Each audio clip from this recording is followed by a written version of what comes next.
Chag Sameach. Okay. It's a nice intimate group here. I thought we could have a little conversation. So I thought we could take a look at one of the commandments and see what we make of it. So I created some source sheets. I looked up a few sources that I thought would be relevant to the commandment that I chose. And we can see where we'd like to go with that. So actually, thank you, Arlene. Fabulous. Okay. So the commandment that I chose, actually, from looking at the source sheet, you can't tell because a whole bunch of them are all kind of technically in one verse. I chose the commandment which Ben read for us this morning. Lo ta'aneh v'reacha ed shaker. You shall not bear false witness against your neighbor. And by the way, some of us may be aware that the Ten Commandments are listed twice in the Torah, once in Exodus and once in, right? And once in Devarim and Deuteronomy. And in Deuteronomy, they're not identical. So, whereas Ben read, Lo ta'aneh v'reacha ed shaker, you shall not bear false witness against your neighbor. In Deuteronomy, it says, Lo ta'aneh v'reacha ed shav, you shall not bear, well, the English here doesn't help very much, but you should not bear, be a witness in vain, ed shav. It probably means the same thing, but I brought here both versions of it just so we can see it here. And of course, the commentators will enjoy taking a look at the slight difference and asking if these are perhaps looking at different dimensions of what it might mean to bear false witness. So what does this mean? What is this commandment telling us not to do or to do? Anyone? What's this commandment about? Yeah, Mike. Somewhere I read it means don't lie in court. Great. Fantastic. So somewhere you read it means don't lie in court. So if we back up for a second, yes, on Friday morning, I read a book to the preschoolers called 10 Good Rules by Sue Remick Topek. And it's a children's version of the 10 Commandments. It's illustrated, and each commandment is written in a very child-friendly way. So for example, the one against adultery is married people should love each other. And this particular commandment is translated as something like tell the truth or don't lie. I don't remember exactly what that one, which it was, but it's very simple. But Mike points out actually an aid, a witness, right? We have aid. You shouldn't be an aid sheker or an aid shav. A witness is a witness in court. You should not bear false testimony in court. So it's not necessarily as broad as don't lie. It's actually talking about a specific instance where lying could have very particular and very serious consequences. So what then is this about? Why might the Torah be that specific? And is this therefore about the value of truth? Or is this about something actually particular that could happen when we say something that's not true? What do we think it's about? Why would we have a commandment about lying in court? What could happen if you lie in court? Annette? Somebody could wind up getting killed or very severely punished because you told something that wasn't true. Great. Someone could literally get killed based on what you say. Now, in the Mishnah, it tells us that before a trial in a capital offense, the witnesses are warned about this. They're warned about the value of a life, right? If you're familiar with the teaching from Jewish tradition that a person who saves a life saves the world, that is from that section of the Mishnah. That's part of what witnesses are warned before they go into a case. And they're warned that whatever you say is very, very important and it better be true. Yeah, Beth. Well, I don't taking place. But today, you take an oath to tell the truth. Absolutely. So it's not like, oh, you aren't thinking about it. And oh, no, I just said something that wasn't true in my everyday experience, because you're not really thinking about the oath, saying it under the witness of God. So I don't know if this. They are probably taking an oath. Yeah. That's even doubly worse. Great. Is it doubly worse? Is it doubly worse, or is the point of the oath to make sure that they tell the truth, because in this context it really matters? What do you think? I think that it could be both. Okay. Because it's really been brought to your forefront of your brain that you're taking the oath. Great. That you have promised to tell the truth. Great. Yeah, Marty. When I read news stories about this or that person is going to go before a committee or a grand jury and testify, and it will be under oath, I wonder about the strength of an oath. I mean, the principle is still there, but does it stop everyone? Great. Does an oath stop people from lying? Beth says not anymore. Yeah, Jerome. I think it differentiates in a very specific case of lying under oath or witness nature. It's not saying don't ever say the truth, tell white lies. Right. So Jerome, great. And sorry, I'm going to try to remember to repeat a little bit what people say, just for those who might be listening. So Jerome says, this actually is helping us to make a distinction. There might be times when lying is okay. We all know about white lies, lies to help ease somebody's feelings, avoid insulting someone. That's not what this is about. This is about lying in court when it could have real consequences. Yeah, Elizabeth. In the case of capital punishment, isn't the law that there have to be two witnesses who tell exactly the same thing? Great. You cannot put somebody. Great. So you cannot, in rabbinic law, this is the Bible, but in rabbinic law, you cannot put someone to death from only one testimony. It needs to be two witnesses, and they have to line up. And in fact, rabbinic law is so strict about capital punishment that it basically can almost never happen. Now, interestingly enough, one interpretation of the difference of what would an id shav be, right? Like kind of a witness like for nothing, is to say that if you're only one witness in a case like this and there's nobody else, you should think about testifying, because you're not actually going to be able to convict the person under just one person's testimony. That was one of the theories about that. Absolutely. So the text that I brought here actually are texts that might help us to kind of delve into what Jerome brought up of this question of, is there a type of lying that is permissible? Or is this example of lying in court just one example of the importance of truth? Yeah, Elizabeth. Well, there's the Shammai and Hillel dispute about whether if a bride is not beautiful, you tell her the truth. Great. So Elizabeth, I'm going to invite you to read the selection from Ketubot 17a on our text sheet. And I am going to grab a microphone for you. Here we go.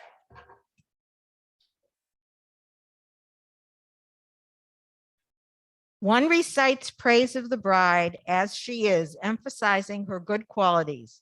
And Beit Hillel says one recites a fair and attractive bride.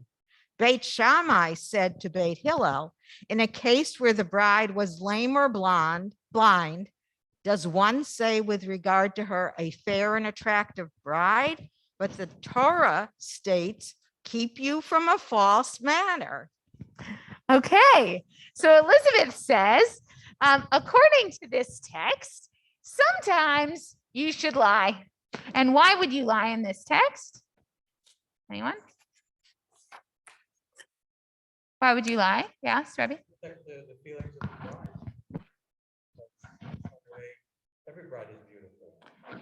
Great. So Rabbi said two things. Number one, well, if you're lying here, it's because you want every bride to feel good about herself. However, there's another opinion This particular version says it in kind of a nuanced way, but there's a version that actually says it pretty explicitly. Actually, every bride is beautiful. It's not a lie. It's not a lie. Every bride is beautiful. And if you don't see it, well, that might be a problem with you. But to call her beautiful is not a lie. So this text does a really good job of kind of grappling with this question of, is there an instance where you might lie to save someone's feelings? Okay. There are some other examples of situations where one might think it might be okay to lie. Pretty wide range, actually, of types of situations. There are some situations in the Torah in which people lie and are praised for it.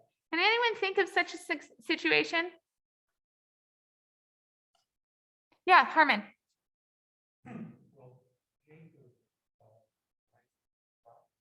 Interesting. So that's a really tough one. Jacob lies to his father. When does Jacob lie to his father? Great. He lies in order to steal the birthright or the blessing. How do we feel about that one? Yeah, Elizabeth? Elizabeth had a different example. How do we feel about that one? Yeah? Sure. Kind of ambivalent about it. Right, ambivalent. On one hand, yeah, he lied. On the other hand, it's hard to believe that Isaac could not recognize the voices of his kids after all the years that he spent with them. Great. So Isaac was blind. Blind people are pretty good at recognizing people's voices, and parents are pretty good at recognizing the voices of their children. So was it really a lie? Not sure. Yeah, Jerome? But what we're saying really is there's always a way to rationalize. Great. So one could rationalize, and Jacob probably rationalized for himself. That doesn't necessarily mean it was okay, right? So this is something that happens in the Torah. Is it okay? Maybe not. Maybe not. Elizabeth had another attempt. Yeah. Jacob's sons lied after they threw Great. Joseph in the pit. Great. Told their father he was God. Great. So actually, Elizabeth, you seem to have just channeled my source sheet. So in fact, that does happen. Let's jump ahead to the source here that talks about that. Yevamot 65b. So it's on the second page at the bottom. The Amar Rabbi Eli said, it is permitted for a person to depart from truth. Interesting euphemism here, to depart from truth in a manner that will bring peace. As it is stated, your father commanded before he died, saying, so shall you say to Joseph, pardon your brother's crime. So what is this situation that Elizabeth was alluding to and that the Talmud is alluding to? When Jacob dies, what do his sons do? What are they worried about, first of all?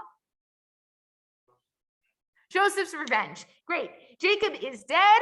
He's no longer around to protect them, right? Maybe Joseph wasn't going to want to hurt them while their father was around, but once he's dead, now Joseph can do whatever he wants. Joseph is second in command in Egypt. Nobody's going to stop him if he tries to hurt the brothers. And so what do the brothers say? What do they say to Joseph? That their father said to them. Great. Our father said, forgive us. Do we have any evidence that he did say that? No. So Rabbi Eli notices that and he said, oh, they were lying. And how does he feel about this lie? Anyone? Rationalize. Okay, so how do you feel about the lie? That word rationalizes it, Jerome, especially given how we used it before. Sounds like maybe you're not sure how you feel about it. How do you feel about it?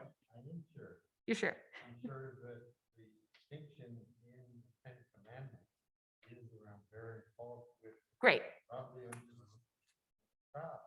Great. recognizes in human nature that we're always gonna find things where we think that's the. Fabulous. So you're saying two things. One is the Ten Commandments is not about this kind of a lie. It's about lying in court. And two is this kind of lie is okay. You agree with Rabbi Eli. Yes. Great. They're lying to bring peace. Anyone else? Well, they're lying to save their life. Great. So peace may sound a little, high-minded for people who are worried for their lives. So Mike, how do you feel about it?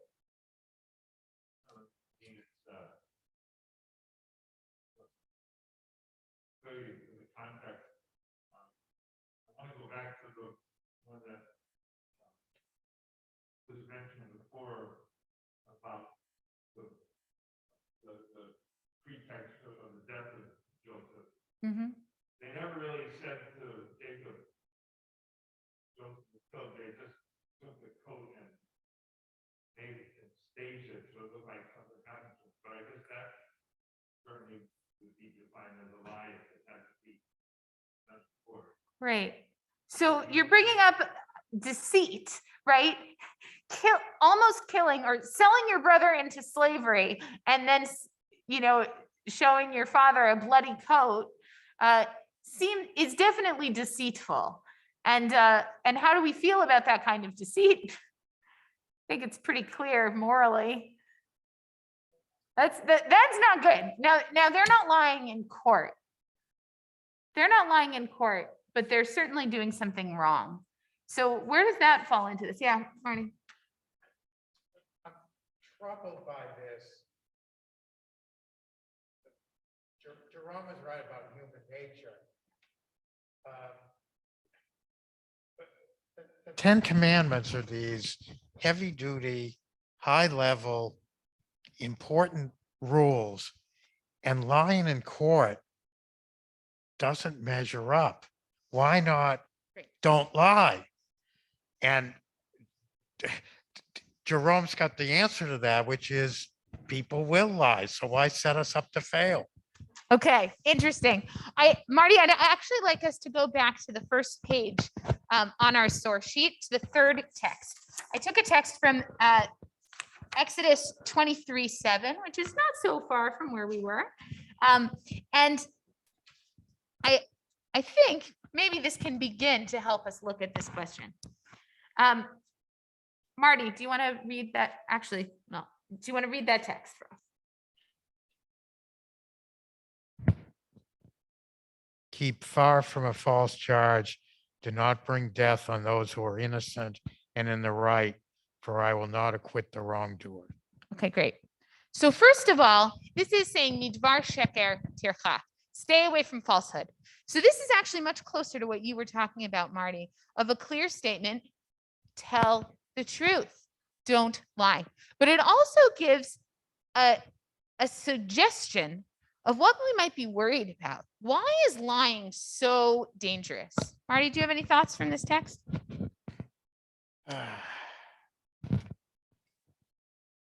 When you start lying, you have to keep track of your lies because you can make it worse and worse. It's easier to tell the truth because then you don't have to keep it all straight in your head. So that's certainly a good piece of advice. But I think that there's something more than just the well-being of the liar, right? Or the ability to keep that straight that's present here in this text. And I think I heard somewhere over here someone say a response about what are we worried about? Why are lies so dangerous? Yeah, Elizabeth? Even if somebody isn't going to be killed, you could ruin their reputation.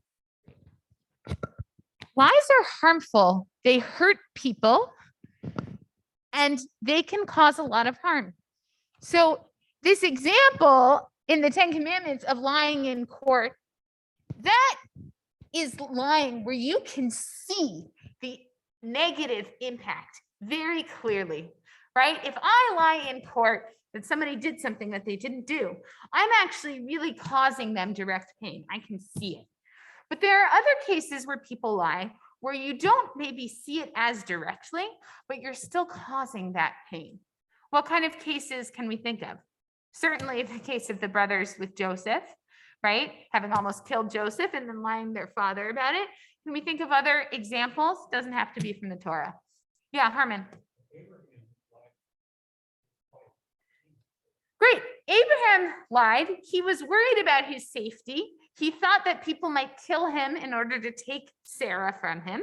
So he said, oh, she's my sister. How did that turn out? Well, in the end, but she got abducted by the king who thought she wasn't married, right? So it wasn't so great for Sarah. It was actually quite dangerous for her. And somehow Abraham thought it was okay to do again, which is even more puzzling. Yeah. Lot. Lied in essence because he gave Isaac Leah instead of Rachel. Right. Lot lied. He switched his daughters. And how did that turn out? Well, he got free labor from Isaac. Right. So it actually worked out pretty well for Lot. He married off both his daughters and got a lot of free labor. How was the relationship between Rachel and Leah from what we can see?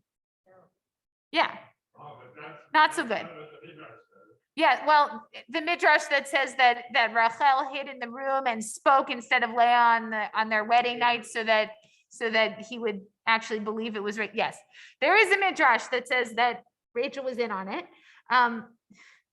But from what we see in the Torah, we see a lot of competition and really a lot of incredible distress on behalf of both women. So it doesn't seem to have really turned out so well. Okay. I also think in our world, and part of why I wanted to pick this commandment is because we are in a world where truth is being treated as something that is relative.